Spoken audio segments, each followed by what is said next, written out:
নিয়ে নাও, যা নিয়ে আর ভিডিও ফটো নিয়ে নাও তাড়াতাড়ি। তো তুমি দেখাই যাচ্ছে না, তো স্ক্রিনের বাইরে চলে গিয়ে ভিডিও চালিয়ে কি বানিয়ে? না আমাকে দেখা যাবে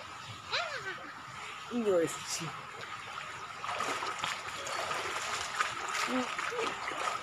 বাবার মাঝে মধ্যে লাভ হচ্ছে।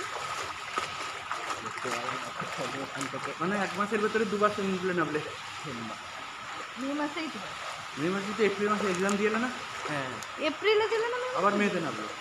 এপ্রিলে দিয়ে এলো না সিইটি 20 এপ্রিল। 20 এপ্রিল এখনো মে হ্যাঁ চলছে। হ্যাঁ হ্যাঁ আমি 20S2 না হ্যাঁ 20S2 নিচে মানে আমার ফিটটাই সবচেয়ে হার্ড ছিল। তাই এটা হলে খুব ভালো হয়, বরঞ্চ অন্যটা হলে ভালো হতো। তোমার ঠিকঠাক হ্যাঁ ইজি হতো, আর তুমি 160 পেতে। 160 পেতে তাহলে কী হলো, মেন্টাল স্যাটিসফ্যাকশন পেতে না। মানে হার্ড ইজি কোনো ব্যাপারই না, অ্যাক্সিড পাবো, 100ই পাবো, যাই হোক। হ্যাঁ হ্যাঁ ছাড়ো না, আমার পরে শুনে নিয়ে এসো। এসো সবাইকে দেখা যাচ্ছে, আমার অনেক লম্বা ধরো, করে আমি ক্যাচ নিয়েছে। করো, আমি ক্যাচ করো। ঠিক আছে